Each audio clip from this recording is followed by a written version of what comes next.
So what I'm going to talk about today is a little bit different. I usually talk about nutrition or fasting or type 2 diabetes, but today I'm going to talk about financial conflicts of interest and really how it influences medicine, and it really shouldn't be. So the question is really how we got to this stage, because, as doctors, we are really supposed to be part of the solution, not part of the problem, but increasingly, doctors are seen as part of the problem, and you can see it everywhere. So this is on CNN, for example, with the opioid crisis. New York doctors wrote more opioid prescriptions after pharma payments. And it's like, okay, well, that doesn't sound very good for us. This is in New York Magazine, for example. Are doctors to blame for the opioid crisis? New Yorkers think so, right? And it's like, okay, this is not good. This is all actually from the last couple of months. It's all come from, 2018. So we're increasingly seen not as people who are safeguarding the health of our population, but sort of people who just sort of perpetuate this problem. And it all comes down to the fact that we're seen as pawns of Big Pharma or other corporate interests, when really we should be looking after the health of our patients, not trying to promote this. So for example, Memorial Sloan Kettering in New York is one very, very famous cancer hospital. And this is Craig Thompson, who's the chief executive officer. And he was sitting on the board of Merck, one of the giant pharmaceutical companies. And everybody is wondering, rightly, hey, if you are taking all this money from Merck, from Big Pharma, how can you be looking after the interests of patients? And then the answer is he can't really. And he was paid $300,000 a year by Merck. He took $6.7 million home in 2016. And it's like, well, if you're taking money from them, like, where do your loyalties really lie? This is another Sloan Kettering doctor. So this is Jose Baselga, again in the New York Times, basically exploding this all over the front pages. This doctor is one of the top breast cancer doctors in the world, really, one of the top 2 or 3 in the last 10 years. And he, in 87% of the papers he wrote, he never actually disclosed that he's taking all this money. So he's basically hiding it because regulations say that you really have to tell people if you have a financial conflict of interest. And he sat on the board of Bristol Myers Squibb, another big pharmaceutical. He is the director of this Varian Medical Systems, which sells to Memorial Sloan Kettering, so yet another financial conflict of interest. So he had to resign as well. From the New York Times, another study, for example, this was supposed to be an unbiased study of drinking. So there's the National Institute of Health said, well, let's study if alcohol drinking is actually good for you, because a lot of observational data says if you drink 1 to 2 drinks a day, it's actually pretty healthy, but we don't actually have any data. So let's get the data. So the NIH goes to this doctor, Dr. Mukamal, and he immediately goes to all the alcoholic industry and tries to get funding for this. And of course, you don't want the alcohol industry writing a paper to see if drinking alcohol is good for you. Like, you don't have to be that smart to understand that you want an unbiased trial of this. And yet, here he is trying to get millions of dollars, and they have email after email of the alcohol industry people saying, well, you should do it like this, you should do it like this. Well, if you do it like this, it'll look bad for us, so you shouldn't do it. And this lead investigator is saying, yeah, you're right, please give me money. It's like, okay, but you've biased the trial so badly right from the start that the NIH had to actually pull the funding and stop the study. So this is all of these stories are like within the last 6 months. So this is all the ways that we got into this mess, which is the financial conflicts of interest in medicine. And unfortunately, it's basically corrupting all of medicine and what we do. So there's lots of ways. The first way that most of us are very familiar with is that they just pay you straight out. So this is doctors, and this is the insider's view. So this is Dr. Relman, and he's a former editor-in-chief of the New England Journal of Medicine, which is one of the top medical journals in the world. And what he said was that they're slowly being bought by the pharmaceutical industry, not only in terms of the practice of medicine, but also teaching and research. And this is an insider's view. Like, this is a guy who knows what he's talking about. He spent decades being one of the editors of the top journals. And what does he mean? Well, if you take a look at how much contact physicians have with the pharmaceutical industry, well, it's everywhere. And these are basically gifts to doctors. So it's not as bad as it used to be, but it's still pretty bad. And 94% of patients had ties to the pharmaceutical industry. And these are, of course, a conflict of interest because we're supposed to be on the side of the patient. We're not supposed to be on the side of prescribing drugs just for the hell of it, right? We're supposed to be looking after our patients, and if we take money from these pharmaceuticals, we're going to look favorably on it. Everybody knows that, so why do we allow it? But 94% of physicians do it. And what they see, again, New York Times, so this is all out there, it says that people don't even understand that if they get gifts, it is going to influence their opinion. It's like, why do you think they give gifts in the first place? It's so you look favorably on them, right? It's like, come on, you got into medical school, you're not that stupid.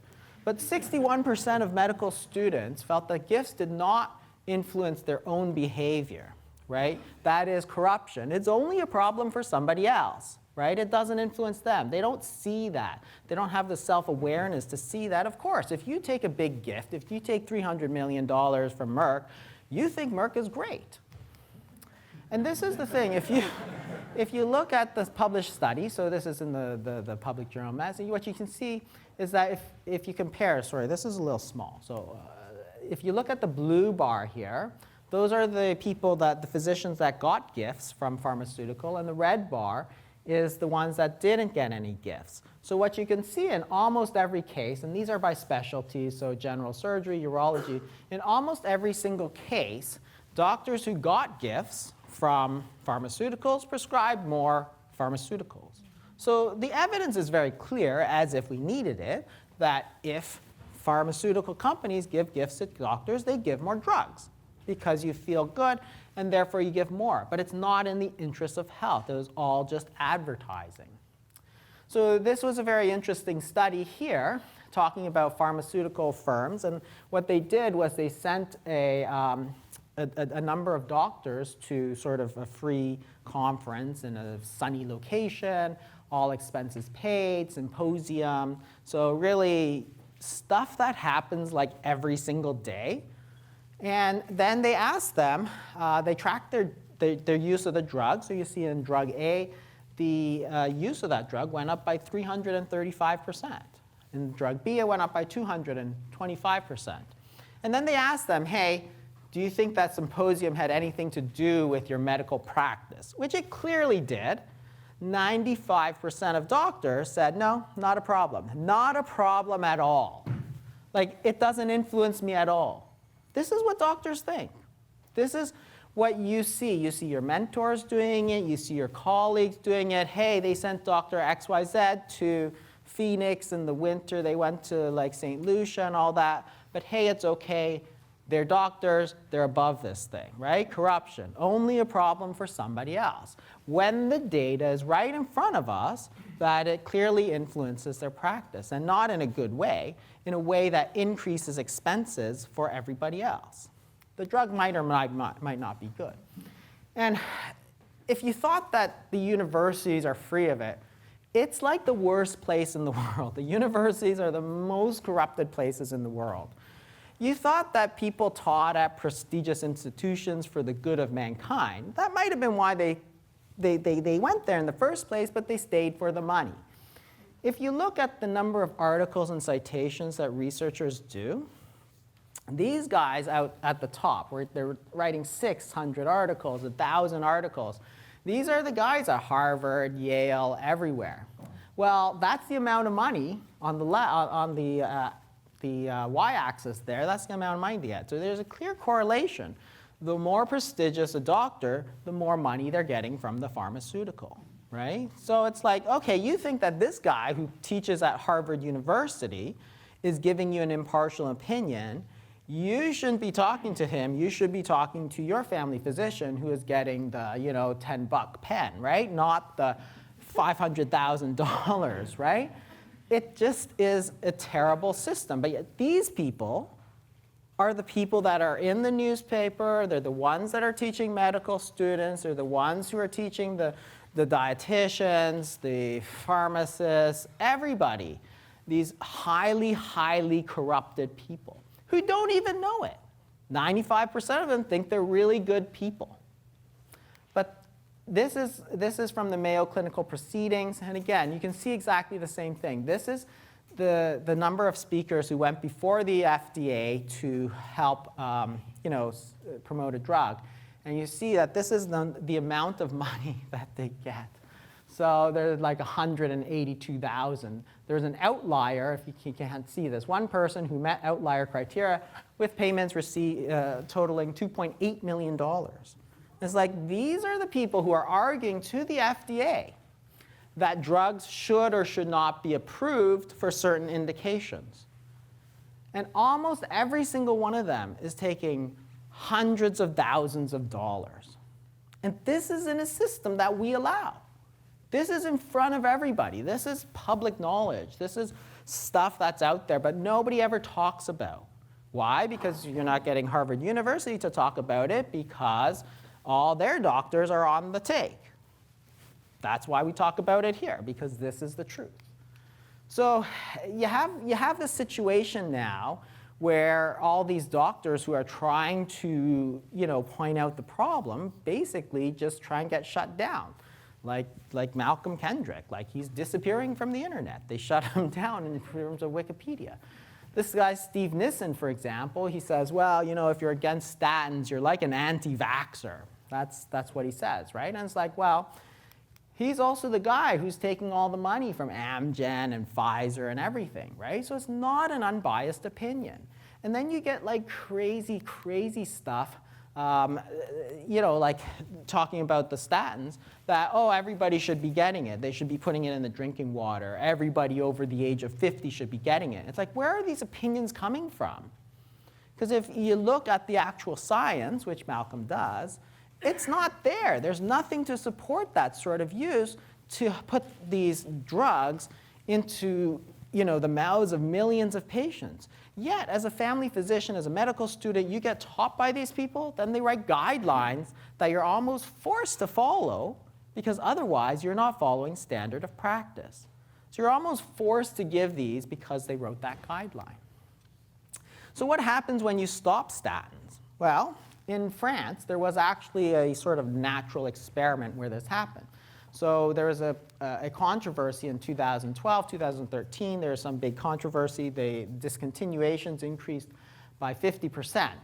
And so everybody's like, oh, people are going to die. People are going to die. It's like, what happened? What didn't happen was they didn't die.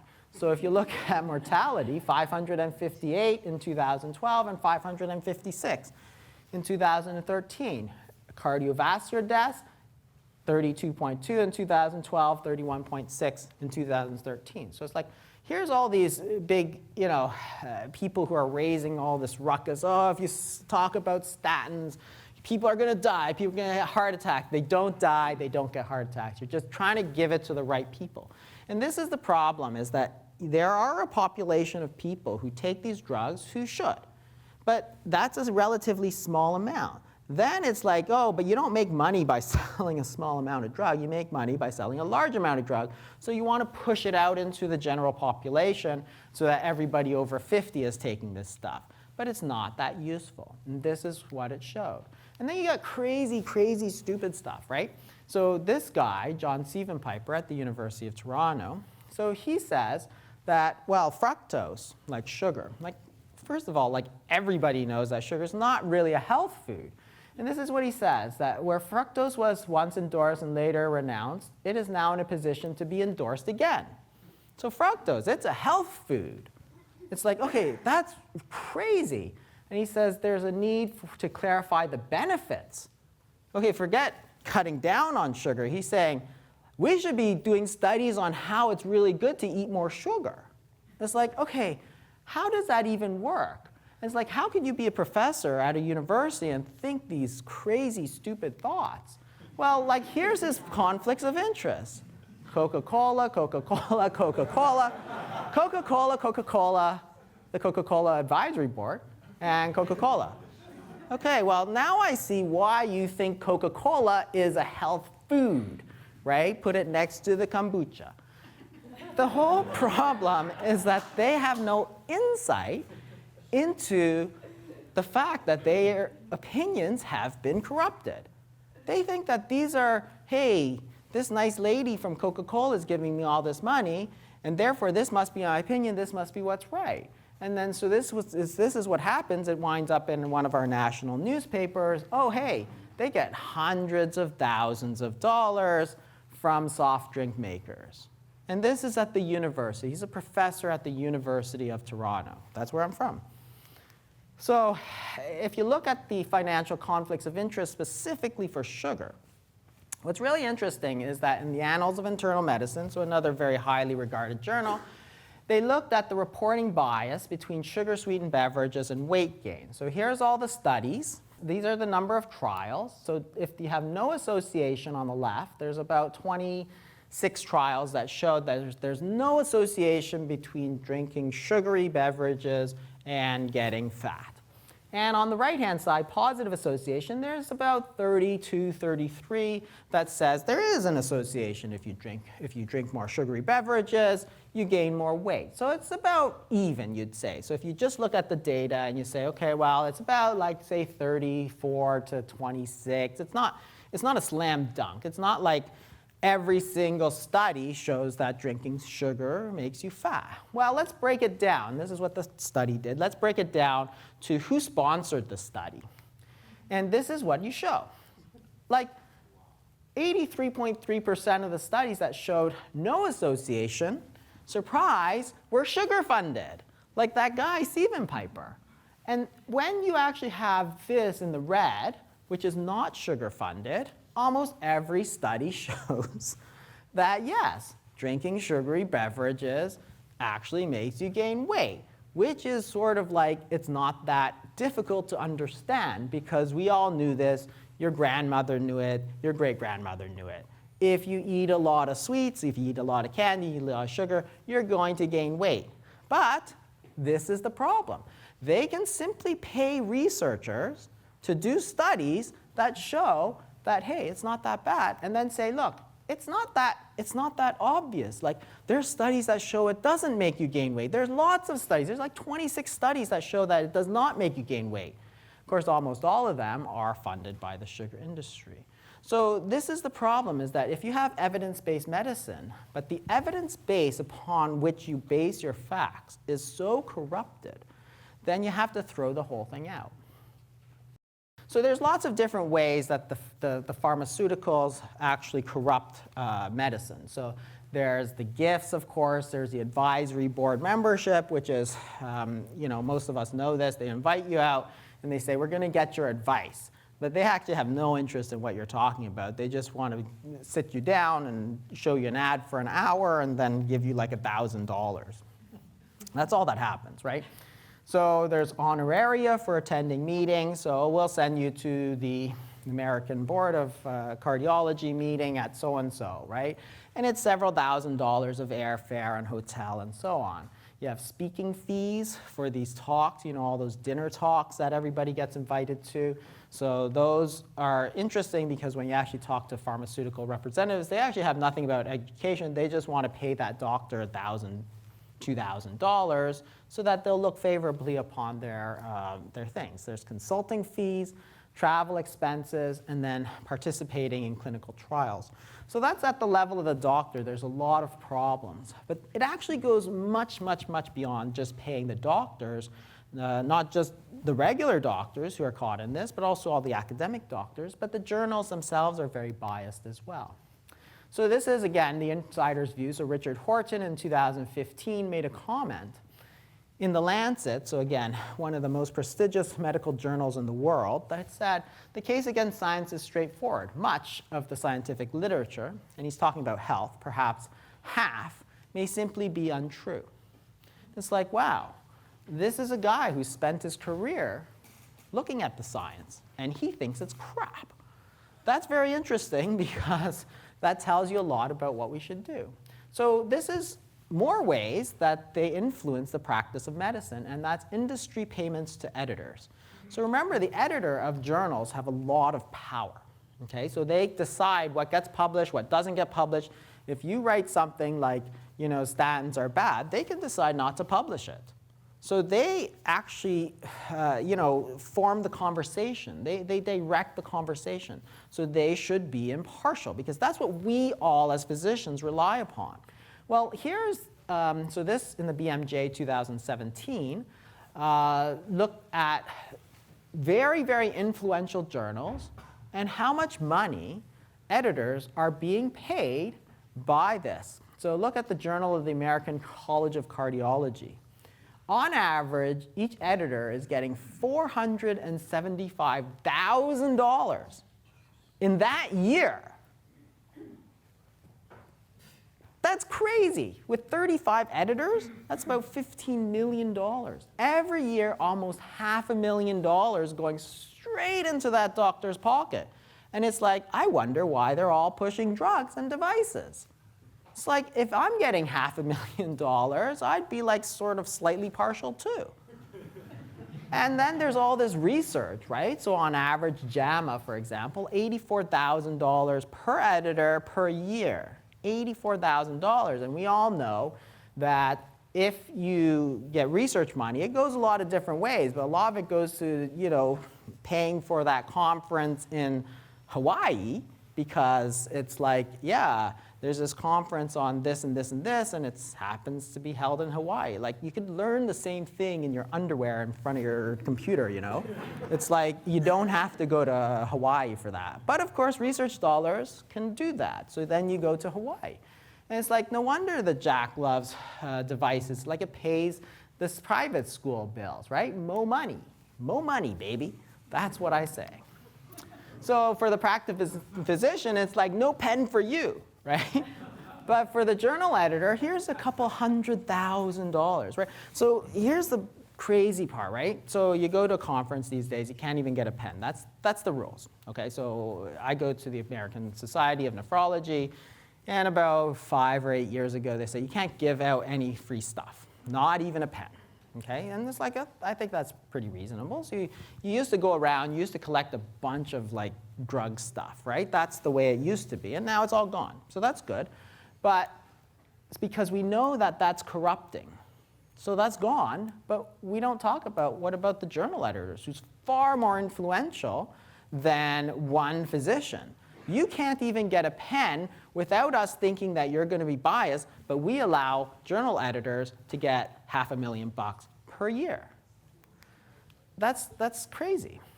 In the New England Journal of Medicine, so another way that they corrupt the evidence is to publish very influential articles. So this is talking about bisphosphonates and fracture risks. So if you take bisphosphonates for a very long time, they cause fractures because they're not that great drugs. But anyway, they published this in 2010 in the New England Journal of Medicine, which says that fracture rates from lucrative bisphosphonates are very rare. That's what they said. It's like, well, who wrote this? Well, if you look up here, it's like Klein Nutrition paid for Dr. Bucci Reichwig being a full-time employee. You have a full-time employee of the company that makes this drug writing an article telling doctors that this drug is not that bad.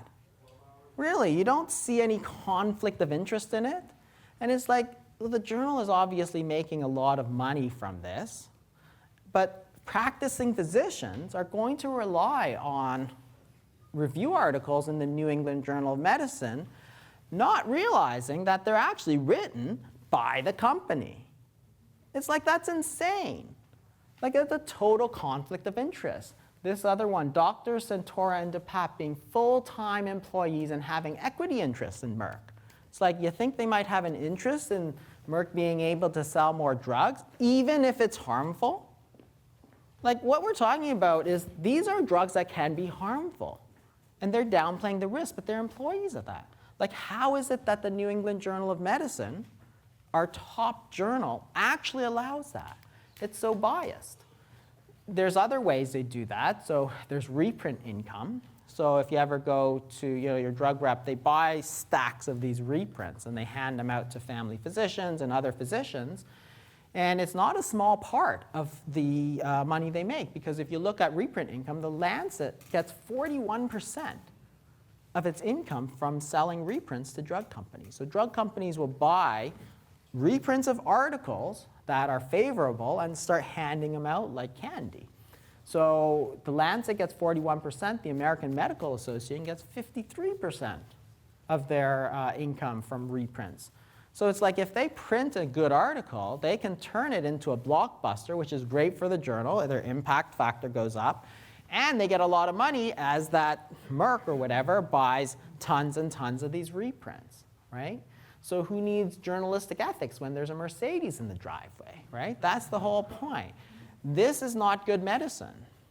This is the stuff that gets out there and actually traps the honest doctors who are looking at this and saying, well, I trust the New England Journal of Medicine. That's my journal. It's like, it's corrupt.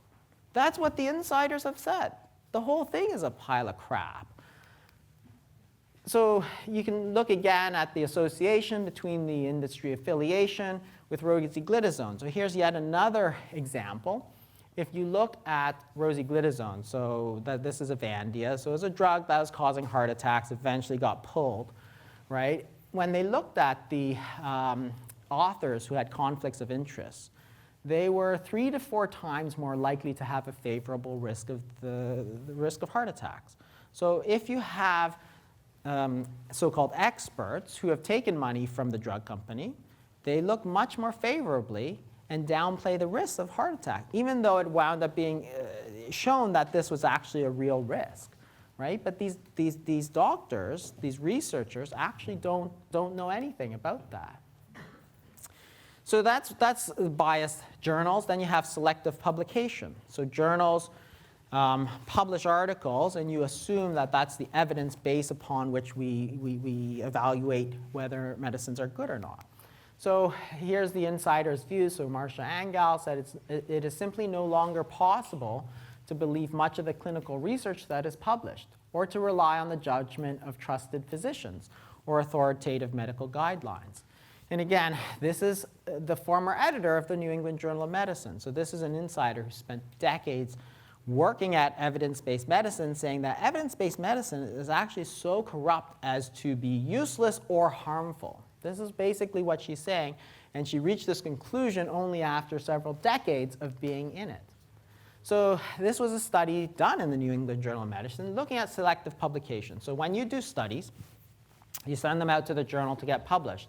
And the problem is that you hope that all the studies get published as opposed to only the good ones, right? Because if you only publish certain ones, you can get a very biased view. So say you have a coin and you flip heads or tails. Every time it's heads, you count it. Every time it's tail, you just kind of hide it, right? That's going to give you a biased view of what's happening.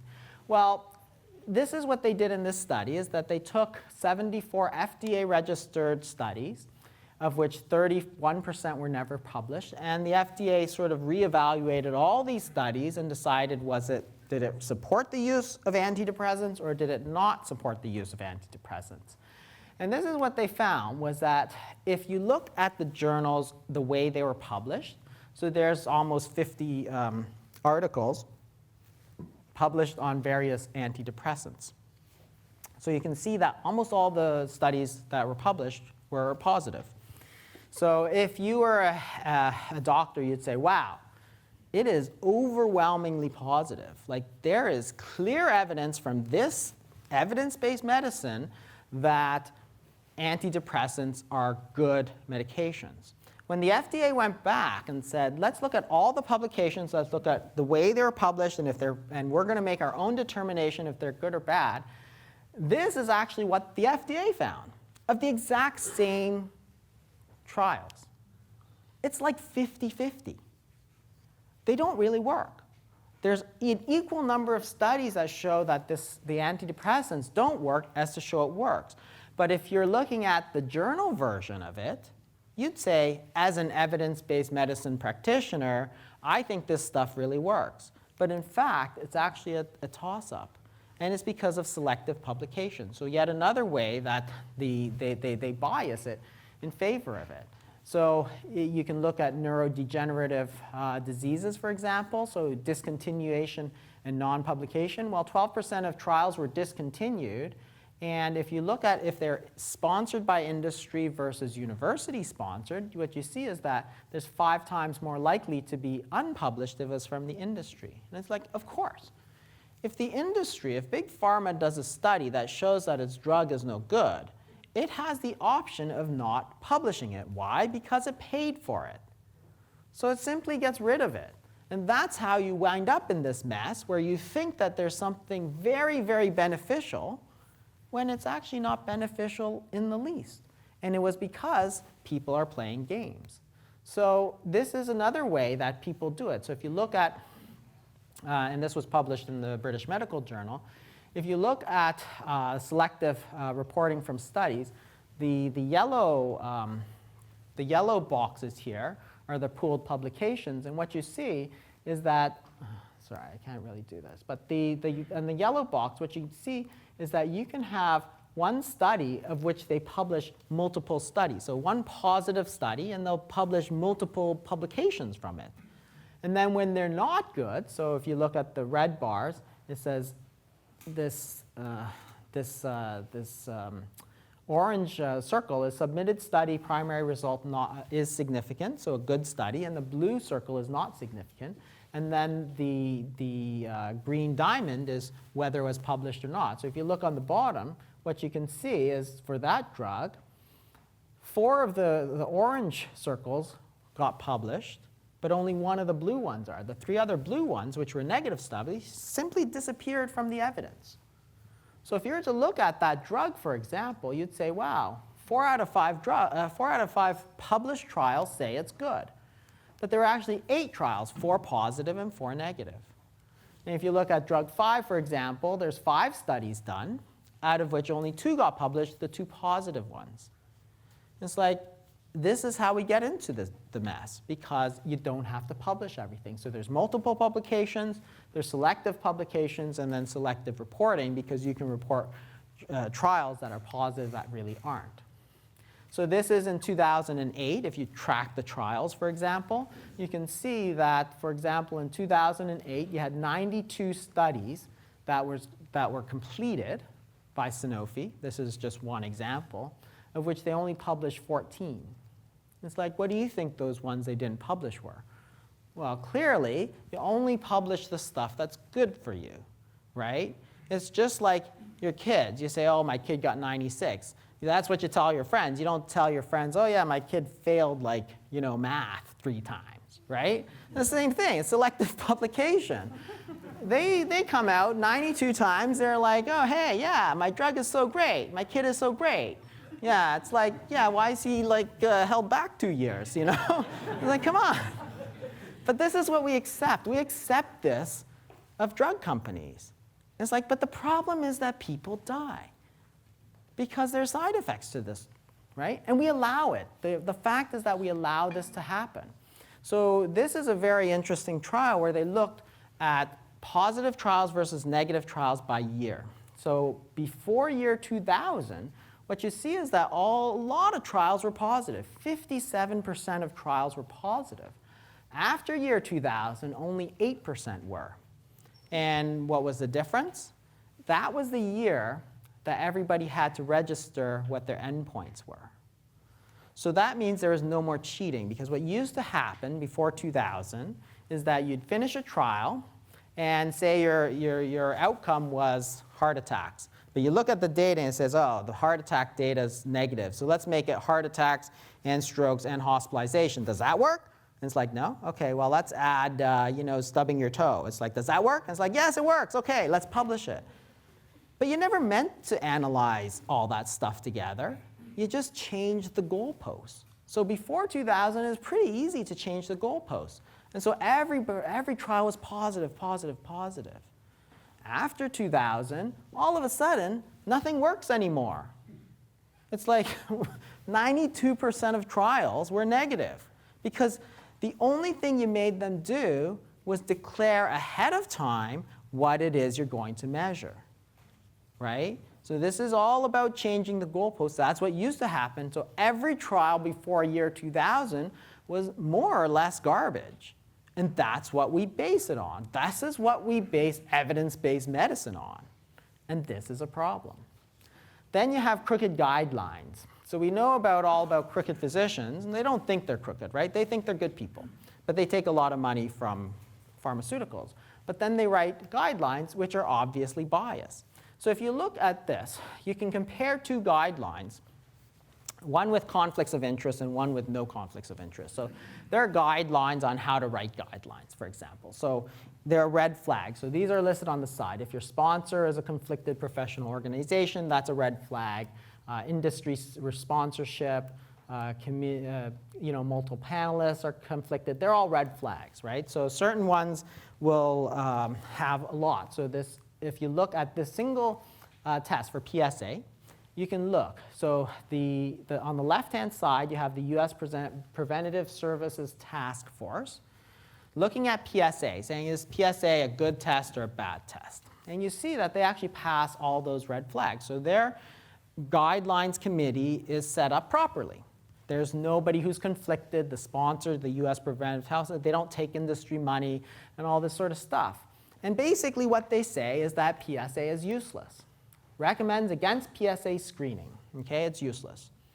At the very same time, you have the American Urological Association on the right, which does have multiple red flags. That is, they take a lot of money from industry. All the people who write the guidelines are taking money from industry, and sometimes a lot of money. And what they say is that they promote screening. In fact, we should lower the age of baseline screening to 40.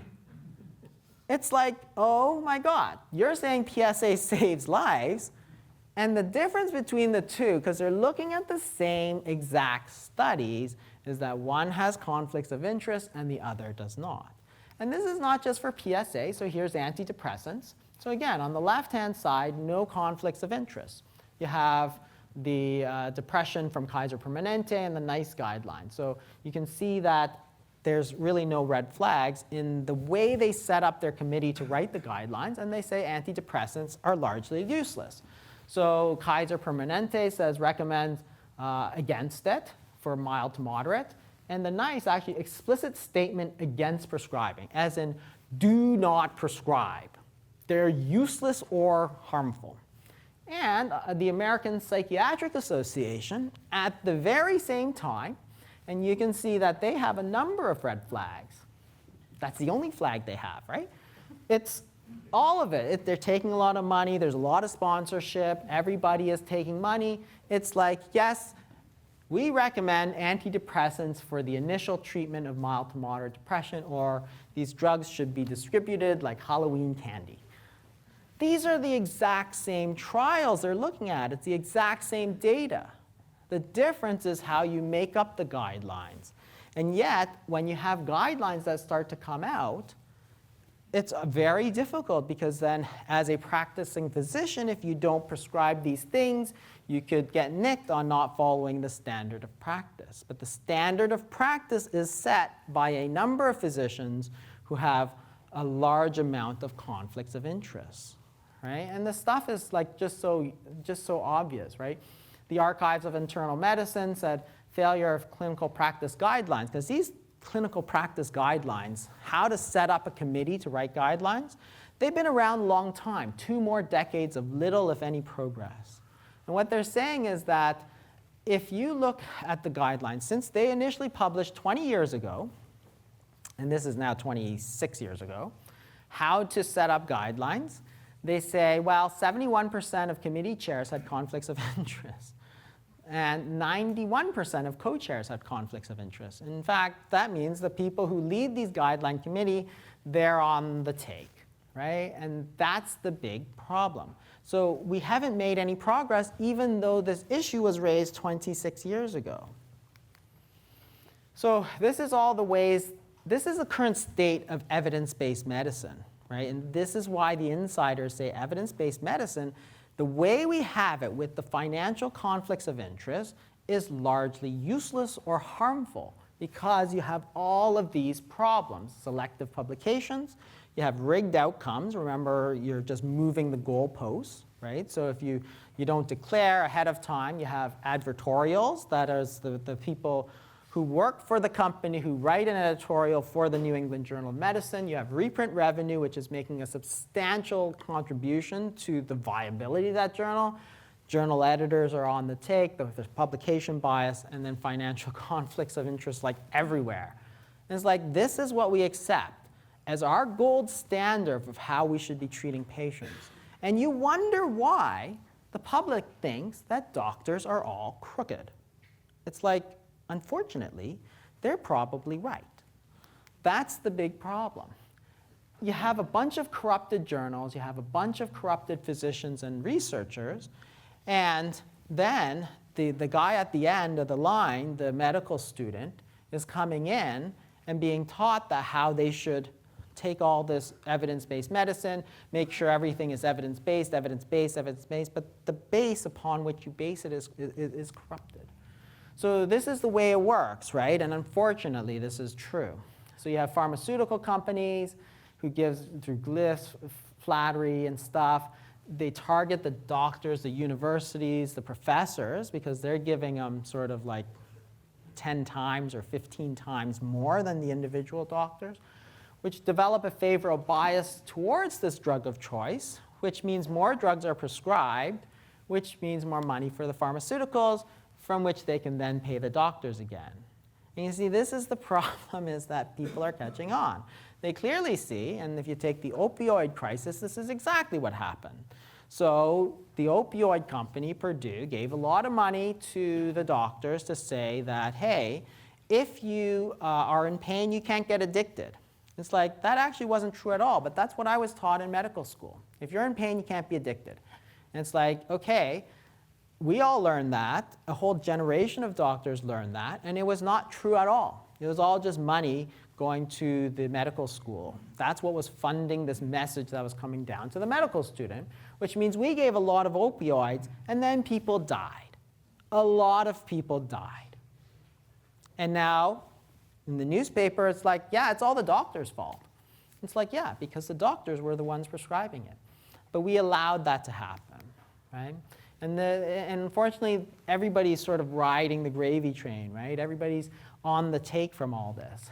And when you have the complicit doctors to this sort of corruption of medicine, then people die. So look, the opioid crisis is a perfect example where doctors were not part of the solution. We were part of the problem. We're the ones prescribing it, and people are dying. Tobacco smoking doesn't cause cancer. That was pretty common in the 60s and 70s. Lots of doctors came out in defense of smoking.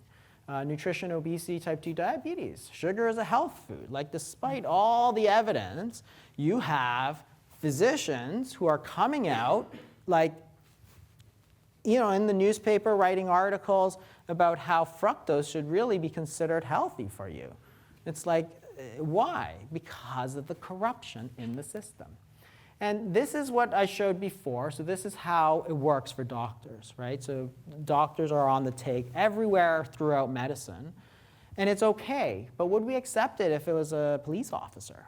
Like, what if people were giving your police officer, you know, here's a couple $100,000. Just look the other way while I do my drug deals, right? They'd be like, okay, there's no way you're allowed to give money to a police officer. It's like, you do that, then he's fired and you're in jail, right? No question about it. What if it's like a judge? Do we allow this for judicials? Like a Supreme Court judge, oh yeah, he took a couple $100 million from this company. And no, not at all. It's not acceptable anywhere. And if you look at pharmaceutical companies, they actually have explicit bans on their employees getting gifts. It's like, Okay, so you know as a pharmaceutical that if somebody gives your employee a gift, that's going to corrupt them. But your whole modus operandi is to give gifts to doctors because you know it will corrupt them. It's like, wow, that is crazy.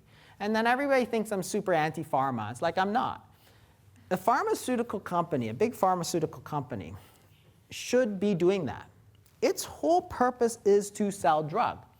And if you say you're allowed to bribe doctors, then they should bribe doctors because that's why they're there, to make money.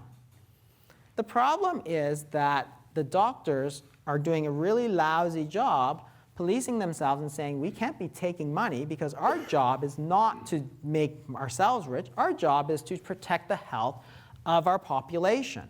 So there must be rules on this. But yet the people who are in charge of making the rules are getting the most money. So that's why there's no rules. That's why you have a CEO of the Memorial Sloan Kettering. Like, you know how huge that is? Like, that is like one of the top cancer hospitals in the world. This is one of the top cancer researchers of the last decade. They're all just corrupt. It's like, that is not the problem. That is not the way to do it. So the thing is that there's actually a fairly easy solution, right? Unfortunately, this is very low font. So the solution is really that any doctor or researcher who teaches at a medical school or university, you really just shouldn't be getting all of this money. You shouldn't be getting any of it. And it might sound really bad, but you're actually just following the same rules that you would apply to a kindergarten teacher or a policeman or a judge or somebody who worked at the DMV, right? If you work at the DMV and somebody gave them $50 or something, they'd get fired. If you gave, your New York City policeman a cup of lemonade on a hot day, he could get fired. You're not allowed to do that. They're not allowed to take stuff. They're not allowed to take gifts. Like, teachers are not allowed to take a couple $100 from a parent. Like, everybody would be up in arms, but yet when you give a couple $100,000 to these doctors, hey, it's okay. It's okay. It's the way it works, right? And as a medical student, you actually think it's okay because everybody around you is doing it, and all of your mentors are doing it. The people you look up to, the people you try to emulate, they're the ones going on that trip to Hawaii. And you go, okay, I want to grow up and be just like that. I'm going to take drug money and go to Hawaii because that's what doctors do. And it shouldn't be. There should be clear rules on that. And universities can do that. Organizations that publish guidelines should not have any financial conflicts of interest. And every committee member who writes a guideline should not have financial conflicts of interest. And editors of journals should not have conflicts of interest. Like, these are not like, they're really not that much to ask. They're really just trying to follow the rules of everybody else. And this is how we get into the mess, because what happens, of course, is that if everything that we believe has been so tainted, then you can make arguments that sugar is a health food, that opioids are good for you, and all this stuff, but it harms patients. And we always have to remember that at the end of the day, this is not why we became doctors. The reason we became doctors was to help people, but we're not until we kind of set those same rules as everybody else. And it's not something that you can just do by yourself, which is why I think, I'm so grateful to Greg for having me here, because this is the whole point of having something like CrossFit Health that can point out to the people who do make the rules that, hey, we need to save doctors from themselves. Because if we don't, we're going to lose all credibility. We have, for the most part, and if you look at all these articles in the New York Times, like, we have to be safe from ourselves. We have to apply the same rules that everybody else applies them to, because we have good evidence now that it is harmful, that we are harming people, and if we don't do something about it, we're gonna have more problems in the future. We're gonna have obesity problems. It took forever to get the smoking, bans and all that stuff, because there are so many doctors that said it was. There was no link to lung cancer. We had so many doctors that said opioids were good for you. Right? And that's the real problem. That's it for me. Thank you.